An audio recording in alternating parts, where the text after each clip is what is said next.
Hello and welcome to another video. Today we're looking at the Sunlit Valley mod pack. This is a mod pack for 1.21 and it is based around the game Stardew Valley. For those familiar with Stardew Valley, it's a game that is mainly based around farming. I've never actually played the game, so I don't know a ton about it, but I did play through this mod pack and I do think it's fun. So we'll go over some of the features of this mod pack and I'll give you my general thoughts, and let's get into it. So as you'd expect, this mod pack is mainly based around farming. It's about growing your crops and selling them for money. It's not just based around the farming, it's also based around an economy. You sell your crops and then you can use that money to buy things. This money is essential to progression in the pack. A lot of things that you can normally just craft, such as fishing rods for example, now have to be bought through villagers, which is another point that villagers are incredibly important in this pack. Without them you literally cannot progress. It's much easier to get them in this pack. You don't technically need an actual village, you can get them through villager spawn crates, which you can get through doing various quests, or you can craft a marketplace which you can buy them. You can also use this marketplace to buy various different seeds and saplings. Which, on the topic of seeds, let's get into how this mod pack completely overhauls the farming system. It overhauls the system to be much more similar to the actual Stardew Valley game, I think. Again, I've never actually played it. You don't make your crops around a water source like you do in vanilla. In this one, you have to actually manually water each block. It might sound annoying, but just hear me out a little bit.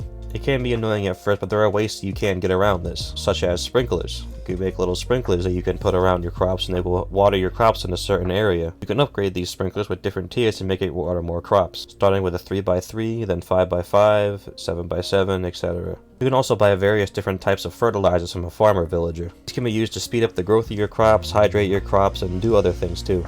There's also a season system in this mod pack, and certain crops can only grow in certain seasons. That's something you have to really make sure to keep in mind. Also, crops will not grow normally like they do in vanilla. They actually only grow while you are sleeping, or when it hits 6 AM, as you can see from the clock at the top left. They will grow after a certain number of days, and this can be reduced with fertilizer. Or if you get lucky and wake up to a thunderstorm, you might be able to sleep 2 or 3 times. This is also how you can sell your crops. You can make something called a shipping bin. You put your crops in here, then when you sleep, once the time hits 6 AM, all your crops will be sold. You'll get back these coins. Each one of these coins has a certain value to them, and each coin is worth 8 of the previous tier of coin. It starts with copper coins, and then 8 copper coins can be crafted into a zinc coin, and then 8 zinc coins can be crafted into the next tier, and so on. You can also craft a bank terminal in order to store your coins in. Farming is not the only thing that's been overhauled. The way tools and armor work has also been overhauled. When you start out, you make your wooden tools like normal.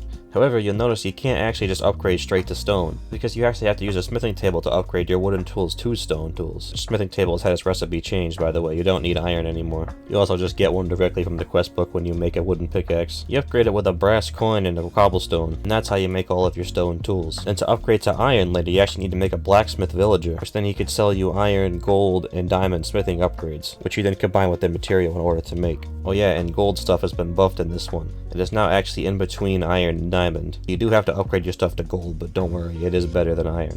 It's also the same for armor, except instead of upgrading straight to stone armor, because obviously that doesn't exist, you upgrade to chain, which is also done through a brass coin. There's no smithing upgrade required for that one. Tools in this pack also have no durability, well, for the most part. Keep inventory is on by default in this pack, but if you do die, you will lose durability on your tools. You can repair them obviously, but however, if you don't and you die enough times, the tools will eventually break.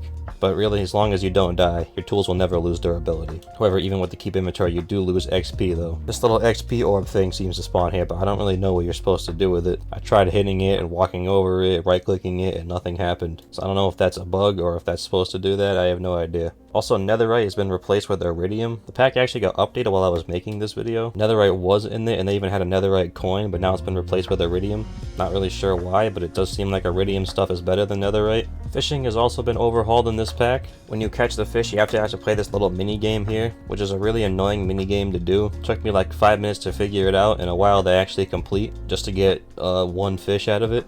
So I don't know if fishing is really worth it in this pack. Not manually, at least. You can actually make a little like auto fisher block that you can use, so I'd recommend just using that instead of manually fishing. There's also a building shop you can find in the quest book. You can use your money to actually buy pre-built buildings and place them anywhere in the world. You get 1 house for free at the start of the pack, but everything after that you have to buy with the coins. There's also an entire skill tree in this pack. There's a skill tree for mining, fishing, combat, farming, and husbandry. When you do these things, you get experience toward them, and you can get a certain number of skill points that you can use to upgrade your stuff. Each category has different branches, and you only have a certain number of skill points, so you can't unlock everything, so you have to be conscious of which path you want to go down. You can get some pretty good upgrades from these paths. I also noticed the hostile mobs seem to be very rare in this pack. They don't seem to spawn much on the surface, but mainly just in caves. Some people might like that, some people might not. It also might not even be true, but that's just what it seemed like when I played.